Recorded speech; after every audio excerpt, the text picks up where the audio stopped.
Estudar a Bíblia, estudar a Bíblia, estudar a Bíblia na escola dominical.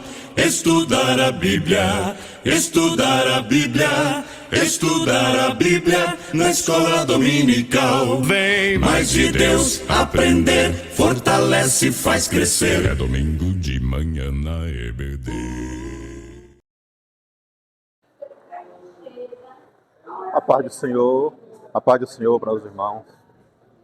Estamos aqui tendo o prazer de sabermos aproveitar mais essa oportunidade que o nosso Deus tem nos dado, né?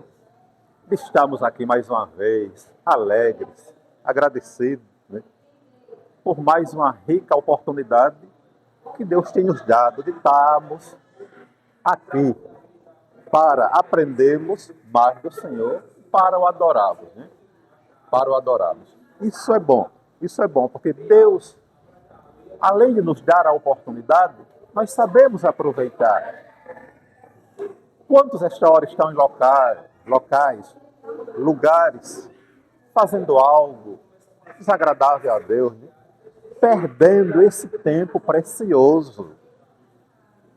Perdendo, irmão Orlando. Quantos estão perdendo esse tempo precioso? Um domingo ensolarado desse, um domingo maravilhoso como esse aqui, né? Em vez de aproveitar de uma forma maravilhosa, está aqui na casa do Senhor, aprendendo a Ele, fazendo coisas erradas. Mas nós damos graças a Deus, porque por a misericórdia dEle, estamos aqui, meditando na nossa lição de número 3, a lição de número 3, dessa revista, do terceiro trimestre, revista maravilhosa, que tem como título Participando com consciência e alegria da manutenção do serviço. Participando com consciência e alegria da manutenção do serviço. Serviço de quê? Serviço de quê? O serviço da obra de Deus, é claro, né? O serviço da obra de Deus, irmão. Olha, o título da lição já deixa bem claro. Participando. Só recebe alguma coisa quem participa. Se eu não participar de nada, eu não vou receber nada. Se nós não participarmos de nada, não vamos receber nada. Participando. Por que é que quase toda semana tem um ganhador da Mega Sena, da Quina, da loteria? Por que eles estão ganhando? Porque eles estão participando dos sorteios, né? Eles estão participando do sorteio, então toda semana tem, às vezes acumula, fica para outra. Toda semana tem ganhador desse jogo da Lagoa da Sorte, porque eles estão participando, olha, participando. Nós temos que participarmos da obra de Deus. Só ganha, só é recompensado quem participa. Quem não participa de nada não é recompensado, né? Infelizmente tem irmãos, tem pessoas na casa do Senhor que não quer participar de nada. Tem irmão que não quer participar nem de cantar num conjunto. Não quer participar de nada. Tem pessoas na casa de Deus que não quer participar de nada. O pastor faz um convite para ele participar, cantar pelo menos no conjunto de seu. Não, lá no meu cantinho tá bom. Fica isolado, isso mesmo. Fica isolado, não serve para nada. Então, só é recompensado quem participa. Só é recompensado quem participa. Com consciência. Não vai fazer porque vê alguém fazendo. Eu faço porque eu vi fulano fazer. Eu faço porque esse ciclano fez. Eu faço porque eu vi Betânia. Não. Você tem que ter consciência do que está fazendo. Está fazendo aquela coisa, então tem que ter consciência do que está fazendo, se é certo ou errado.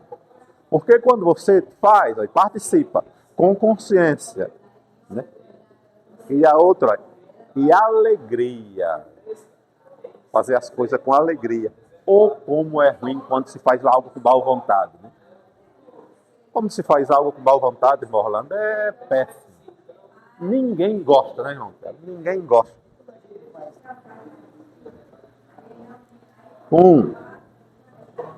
A construção do tabernáculo. A construção do tabernáculo. Diz assim, ó. Sempre foi propósito de Deus se relacionar com seu povo.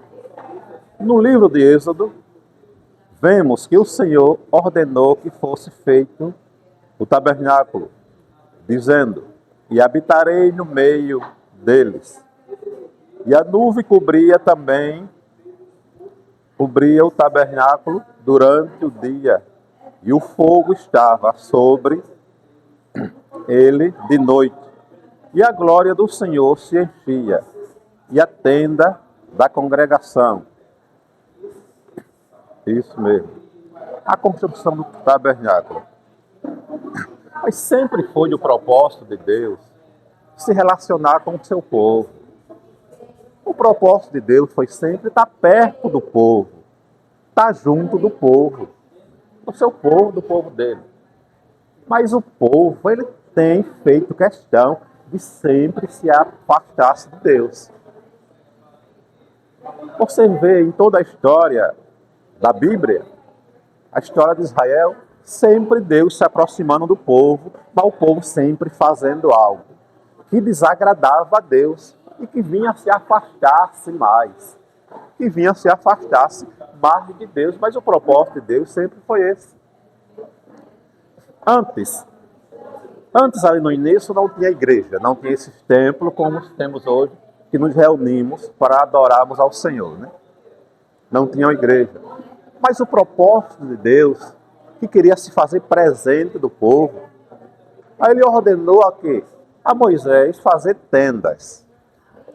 Aquelas tendas pequenas. Deus ordenou que Moisés fizesse uma tenda, para que Deus se revelasse naquela tenda. Que quando o povo precisasse sentir a presença de Deus mais de perto, ter um lugar para que o povo se reunisse, para que viesse sentir a presença de Deus, como nós sentimos hoje. Isso levou por muitos e muitos anos, por muitos e muito tempo, né? Mas na frente o que Deus faz? Deus pediu para melhorar. Deus reconheceu que a tenda estava um ambiente muito simples, um ambiente pequeno. Deus chama Moisés e diz: não, Moisés, agora quero que faça algo melhor. Quero que faça algo melhor. Em vez da tenda, eu quero um lugar agora, um tabernáculo.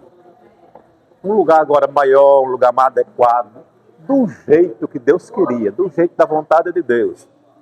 Deus chamou a Moisés e disse: olha, Moisés, vou querer um lugar melhor agora, um tabernáculo. Moisés se prontificou de coração. E disse: ok, Senhor, tá bem, eu farei tudo conforme o Senhor manda, conforme a sua vontade. Moisés, em hipótese nenhuma, ele questionou a Deus para dizer: mas tenho esse tabernáculo, tá bom? Não, ele se prontificou. Ele disse: farei tudo conforme o Senhor ordenar. E assim ele fez. Aí Deus deu as ordens, Deus disse como era que tinha que ser feito, dentro, né? Os utensílios, os materiais que foram usados no tabernáculo, tudo conforme Deus pediu para Moisés fazer, Moisés fez. Moisés fez com amor e satisfação. Aí passou, em vez de Deus descer a sua glória sobre uma tenda, um lugar menor passou agora a ser um tabernáculo, né? Um lugar maior, um lugar mais apropriado da forma, do jeito que Deus quer. Isso nos faz entender, irmão Orlando. Isso, pastor Manuel, nos faz entender que esse pedido de Deus, para que houvesse um local apropriado para eles adorar a Deus, começando pelo primeiro pedido, a tenda, Depois Deus disse, a tenda, mas não, quero um tabernáculo agora. O que é que aprendemos com isso? Isso derruba toda a tese de um monte de pessoas que tem por aí que dizem que adora-se a Deus em casa, não precisa ir para a igreja. Não é isso? Tem pessoas por aí que dizem, não precisa não, ir para a igreja não. Eu adoro a Deus em casa. Eu adoro a Deus em casa. Em casa, Deus aí, ele derruba toda essa tese. Deus quer um lugar apropriado para que nós nos reunimos para o adorar. Aí isso fica bem claro, que a tese de que não precisa estar na igreja. Escuto isso direto de um cidadão que mora aqui perto. A tese que não precisa estar na igreja não tem necessidade, porque eu adoro a Deus em casa, do jeito que quiser. Não, Deus deixa bem claro aqui. Deus se preocupou, ele queria uma tenda, tinha uma tenda. O povo se reunia quando queria ouvir Deus falar, tudo ficava ali de frente da tenda, e a glória de Deus descia sobre ali, Deus falava com o povo. Mas na frente Deus pediu que a tenda fosse eliminada, queria algo melhor, algo maior, algo mais importante, fez o tabernáculo. Então isso prova que nós temos que ter um lugar para nos reunir, sentir a presença de Deus e o adorar. Toda a vida foi assim. Quando a gente se reúne é melhor, a gente sente a presença de Deus, a gente se alegra. A gente se alegra. Se o cabo não quer vir para a igreja é porque ele já está com rebeldia já, né? Já está com rebeldia já. Não vou ficar por aqui. Aí já está fechando as portas para o Espírito Santo de Deus entrar. 1.1. Onde a glória de Deus se manifesta. Antes de o tabernáculo ser erguido, Moisés se encontrava com o Senhor na tenda da congregação, que era armada fora do arraial. O tabernáculo foi erguido em pleno deserto, para ser um palco, para ser um local onde o povo desfrutaria da comunhão com Deus, que desejava viver entre eles. Acrescenta-se a essa observação que o tabernáculo atraía a atenção de todo o povo, porque a glória de Deus se manifestava de modo sublimes naquele lugar. Deus nos criou para a sua glória, e o tabernáculo passou a ser o símbolo da sua presença entre o povo. E diante daquele esplendor, os israelitas ofertavam com alegria, ofertando até mais do que o necessário para a construção do templo. O tabernáculo atraía a atenção de todo o povo, porque a glória se manifestava de modo sublime naquele lugar.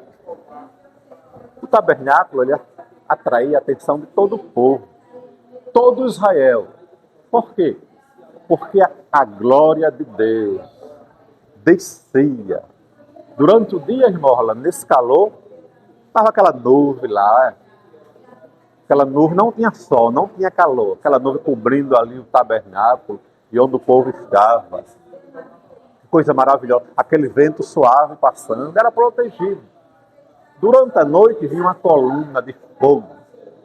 Uma coluna de fogo. Fogo faz o que? Esquenta, né? Fogo é para esquentar. Mas aquele não, era só para clarear, para proteger o povo. A glória de Deus se manifestava sublime ali no meio do tabernáculo. Isso chamava a atenção do povo. E quando a glória de Deus ela se manifesta na vida do seu servo, chama também a atenção do povo por onde passa. Quando nós nos entregamos de corpo, alma, espírito para o nosso Deus e nos esforçamos, mesmo sendo difícil, há os empecilhos de fazer a vontade de Deus como se deve fazer. Não é fácil. Quem disser que é fácil, está mentindo. Não é fácil, é difícil. Mas quando nós nos esforçamos, nos dedicamos a fazer o melhor e a vontade de Deus, logo vai haver agora a interferência do Espírito Santo. Ele vai nos ajudar. Ele vai nos ajudar. Nos esforçamos, nos dedicamos, nos entregamos para fazer o melhor. Aí o Espírito Santo nos ajuda, porque aí é algo que não podemos fazer, não temos essa capacidade. Aí logo quando nos esforçamos e o Espírito Santo nos ajuda, essa glória de Deus ela vai aparecer na nossa vida. E as pessoas lá do mundo vão ver. Quando você passar, alguém vai dizer, aquele ali é um homem de Deus. Aquele ali é um crente. O que é isso? É a glória de Deus refletindo. A glória de Deus refletindo. Porque você está se esforçando. Você se esforça para estar na escola dominical. Você se esforça para estar nos cultos. Você se esforça para obedecer a Deus. Você se esforça para ser crente fiel em casa, aqui na igreja, lá na escola, lá no trabalho, na rua, por onde você passar. Você está se esforçando. E quando você se esforça, o Espírito Santo lhe ajuda. E quando o Espírito Santo lhe ajuda, você começa agora a brilhar, a refletir esse brilho do Espírito Santo na sua vida. Mas quando nós fazemos ao contrário, que não fazemos nada disso, como eu conheço um bocado, olha o crente ali onde vai. Aí então, quando nós fazemos assim, aí a glória de Deus reflete nossa vida. Como o profeta passava lá e a mulher dizia, aquilo ali é o homem de Deus. É o homem de Deus. Você sai brilhando com o brilho de Cristo, dando testemunho de crente. Mas quando faz ao contrário, como é triste, como é triste. Para ser crente igual aquele ali, como a gente vê muito, prefiro estar onde eu estou. Como é vergonhoso isso. Essa pessoa vai ser difícil de aceitar Jesus. Vai ser difícil. Eu mesmo tenho a minha barbearia lá no Jastim. O que eu já tenho de exemplo de péssimas pessoas que carregam esse livro aqui debaixo do braço, como que fosse desodorante. Há muitas pessoas que estão usando a Bíblia como que fosse desodorante. E aqui, ó, coloca aqui, ó, em vez de colocar aqui no coração as palavras, né? Guardar as palavras, fazer como Davi disse, guardei a tua palavra no meu coração para não pecar contra aqui, ó, colocando aqui como que fosse desodorante. Pessoas crentes, evangélicas, irmão, dando péssimo exemplo. Tem um lá que cortou 5 vezes. 5 cabelos, cortou 5 vezes comigo, toda vez que era uma conversa. A primeira vez ele disse que o filho adoeceu, a segunda vez a mulher, a terceira matou o pai, a terceira matou não sei quem. Na quinta vez eu disse, meu irmão, só basta vir agora aqui quando você tiver o dinheiro de pagar pelo menos no atual. Ficou bravo comigo, tá acreditando não, pensa que eu estou mentindo. E não estou dizendo nada não. Não foi mais, passa lá pelo outro lado. Vendedores de prestação dão péssimos exemplos. Quer dizer, tem péssimos exemplos. Diz que não gosta de vender a crente. Não gosta de vender a crente porque são essa meia dúzia que escandaliza o nome do Senhor, né? O brilho de Cristo não está nele. Mas nós damos graças a Deus. Agradecemos muito a Ele porque temos sido alcançados por essa graça, misericórdia do nosso Senhor Jesus Cristo, que nos esforçamos para que possamos fazer que a glória de Deus brilhe em nossa vida e que não demos mau testemunho, para assim não envergonhar o nome do Senhor Jesus. 1.2. As ofertas voluntárias. A fé cristã implica em obediência em todas as áreas da vida. A dependência de Deus deve estar diretamente relacionada ao amor por Ele, uma vez que quem ama a Deus obedece aos seus mandamentos.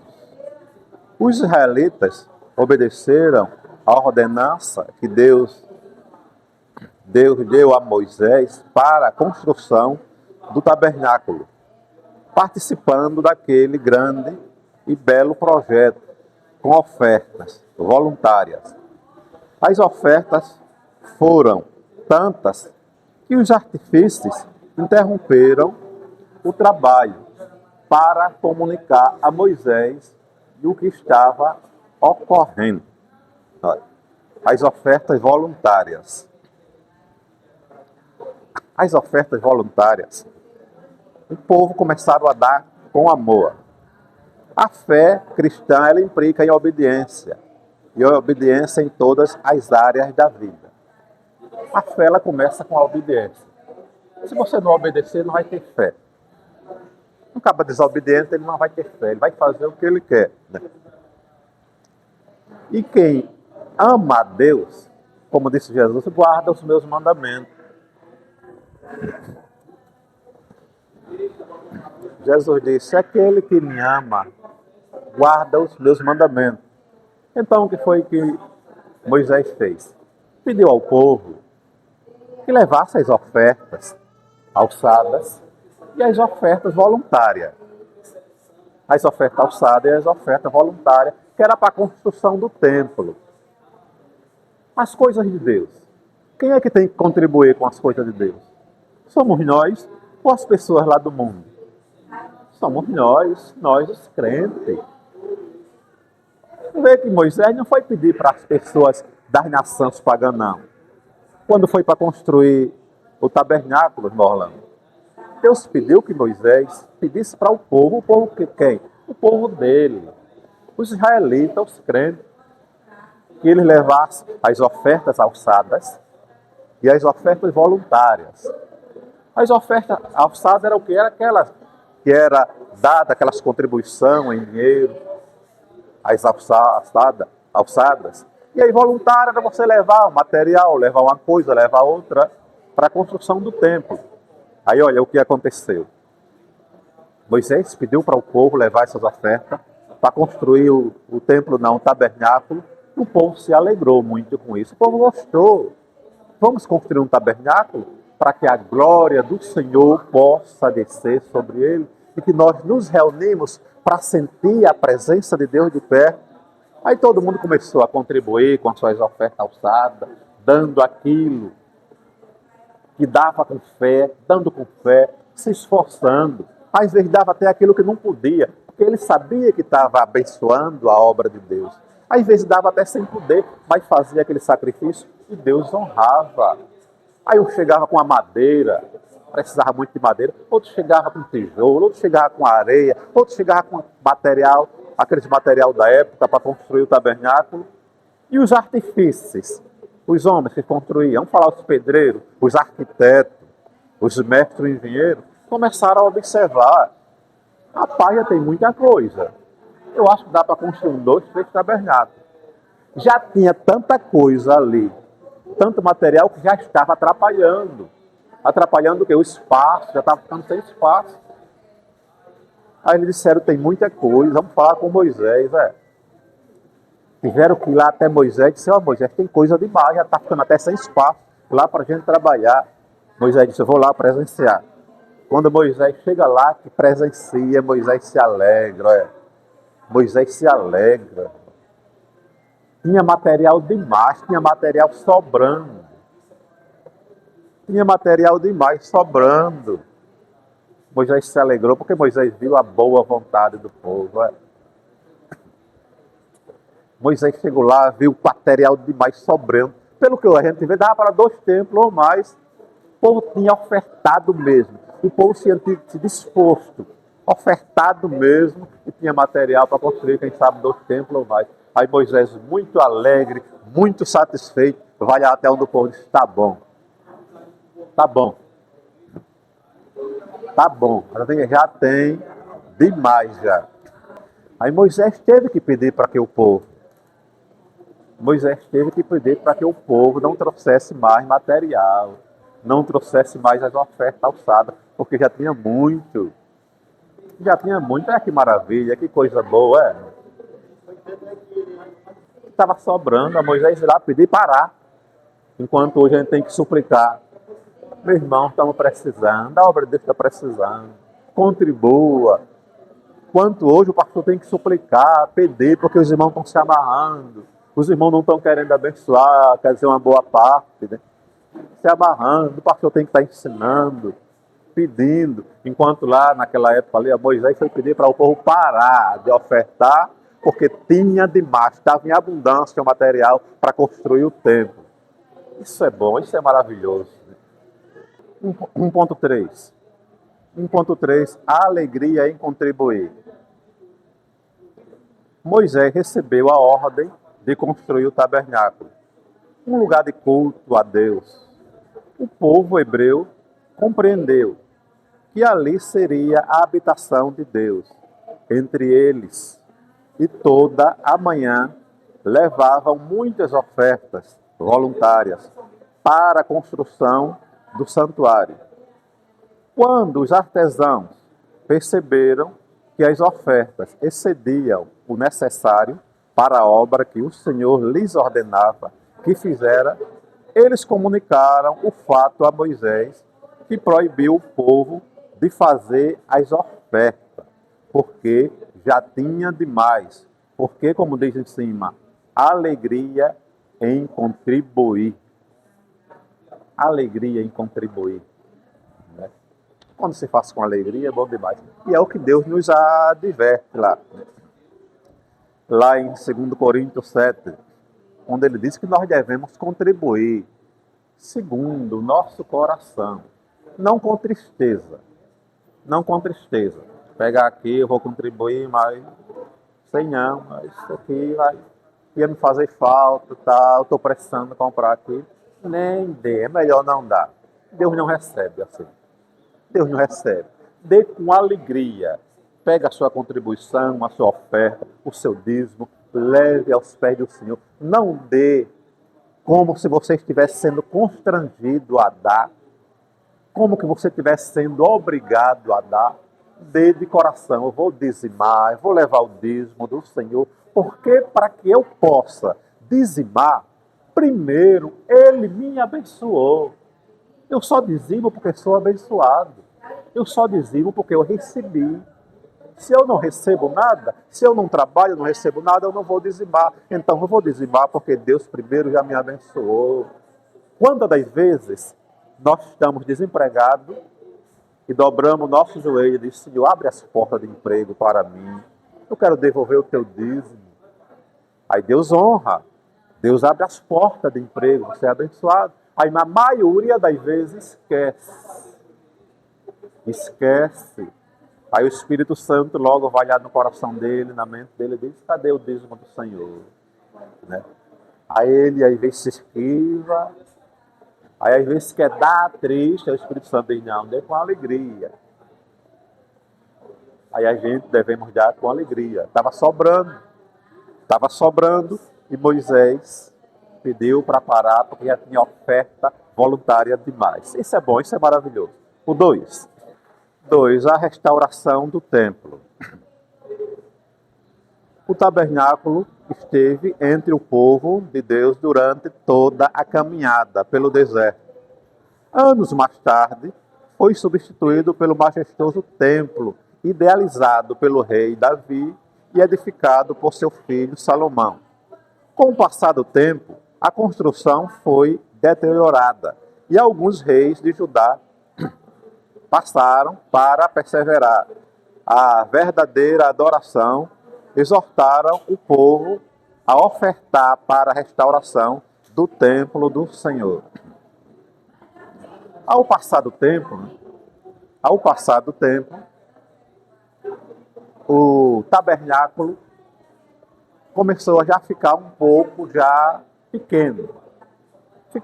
pequeno. Né? O tempo passando, foi quando veio o rei Davi, cheio de vontade de agradar a Deus, ele colocou no seu coração de fazer agora um templo, um lugar maior, um lugar grande, um lugar majestoso. Uma casa agora de adoração a Deus, maior, grande.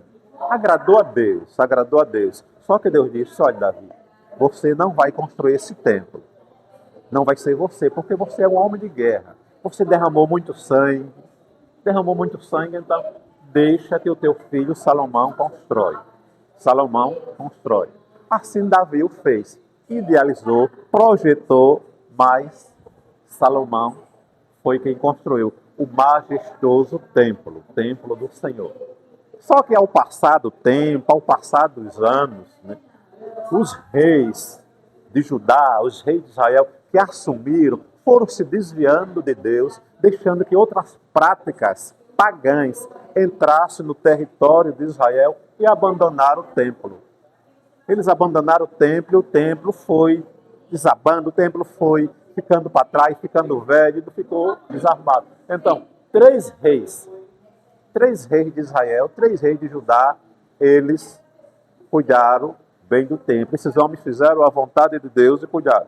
O primeiro foi o rei Joás, o segundo o rei Ezequias, e o terceiro o rei Josias. Esses 3 reis, esses 3 homens, eles foram usados por Deus. 2.1.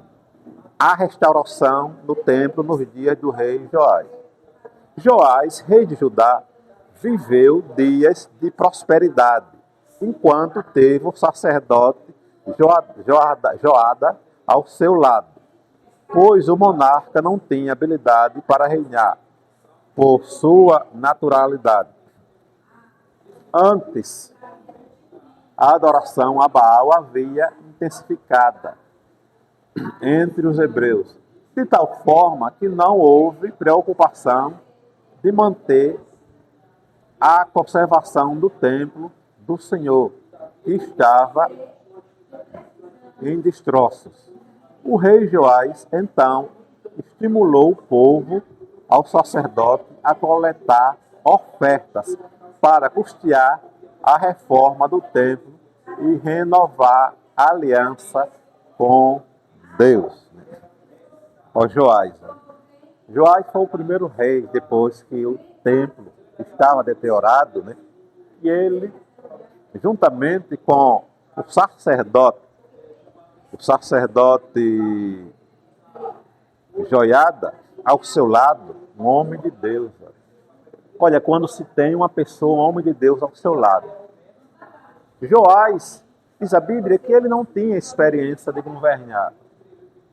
Ele não tinha essa experiência de governar. Mas ele escolheu um homem, um sacerdote, Joás, um homem de Deus, que estava ao seu lado, orientando. Como é bom você ter pessoas ao seu lado que orientem, pessoas que têm um pensamento ligado para o céu, pessoas que traz um conselho para você que lhe edifique mais diante de Deus. Porque há pessoas, mesmo na igreja, que só quer assim, puxar para trás. Só quer trazer conselho ao contrário. Só quer mostrar erro, só quer mostrar defeito. Mas o sacerdote que ficou ao lado do rei Joás, ele era um homem de Deus, ele estava sempre ali orientando. E quando nós temos uma pessoa ao nosso lado, que sempre traz um conselho bom, sempre traz uma palavra boa, diz a Bíblia que foi quem mais prosperou. Foi um rei que prosperou muito. Foi lá, orientou ao rei Joás a tirar. Já tinha templos de Baal no meio de Israel. É uma vergonha. É um povo que aprendeu, um povo tirado do deserto, com mão forte. Um povo que presenciou as 10 pragas do Egito, quando Deus tirou-los de lá. E agora, adorando a Baal. Adorando a Baal é inaceitável. Mas Joás foi lá, tirou todos os postos ídolos lá do meio de Israel, né? E voltaram a adorar ao Senhor. O rei Joás. Joás, então, estimulou o povo e o sacerdote a coletar oferta para custear a reforma do templo e renovar a aliança com o Senhor, né?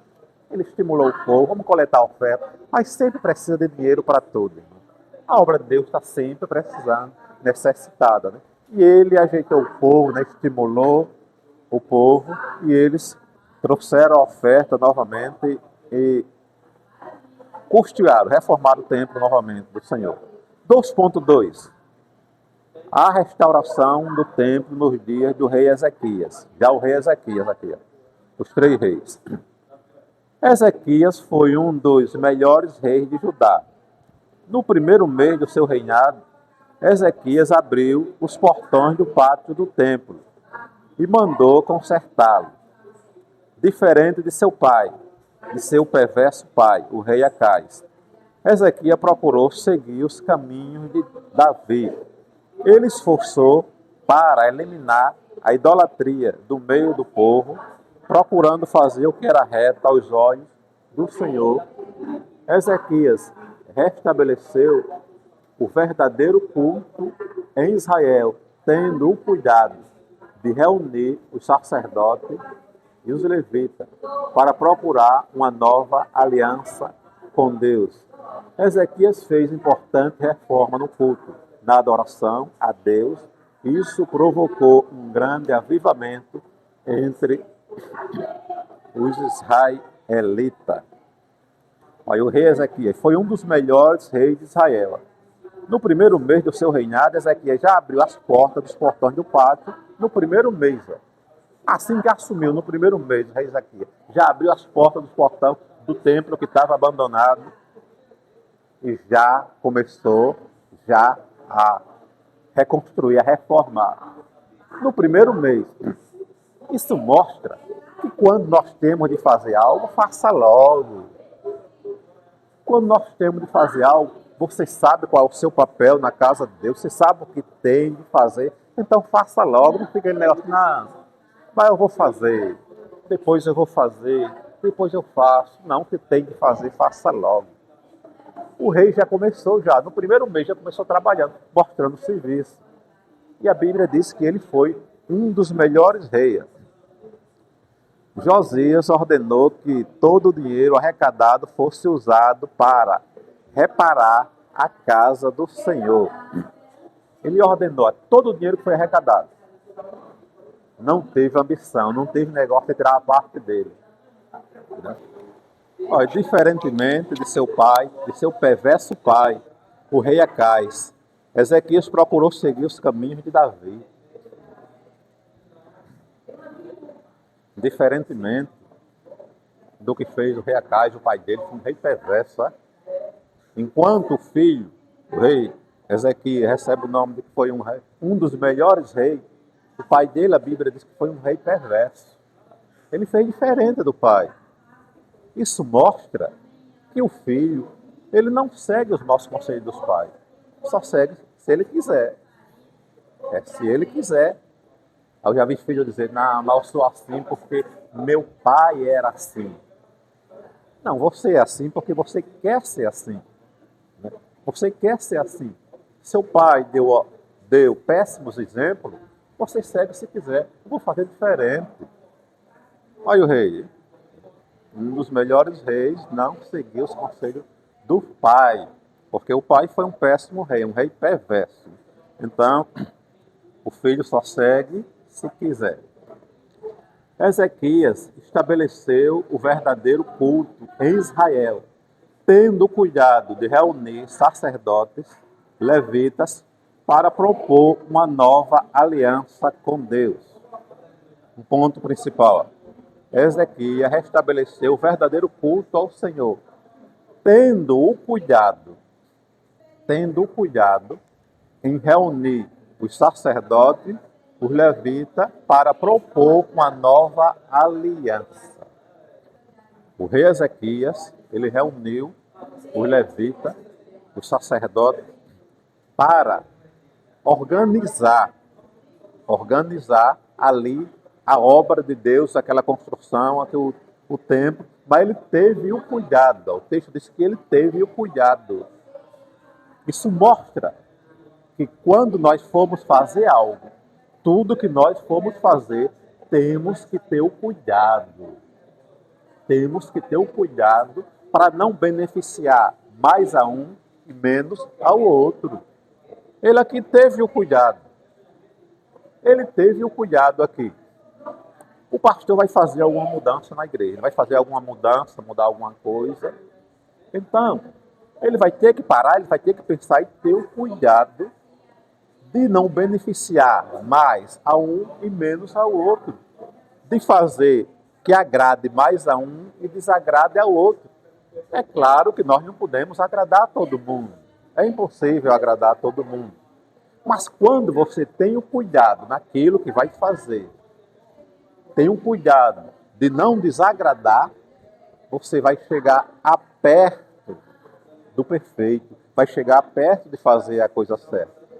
Quando se há concordância, mesmo que você tenha autoridade, eu mando aqui quem manda sou eu, sou o chefe, eu sou isso tudo, mas quando se há concordância, as pessoas fazem de bom grado, as pessoas fazem satisfeitas. Então o rei Ezequias aqui, ele teve esse cuidado, diz a Bíblia que ele teve esse cuidado, chamou os sacerdotes, chamou os levitas, sentaram, conversaram, concordaram, e ali eles tiraram tudo, tiraram lá do meio de Israel, tiraram lá de Judá os postos ídolos, os postos de Baal, restabeleceram o culto, a adoração ao Senhor, de novo, né? E é assim, quando se tem concordância, tudo dá certo, Deus abençoa e há prosperidade. Então, que Deus continue nos abençoando e até o próximo domingo.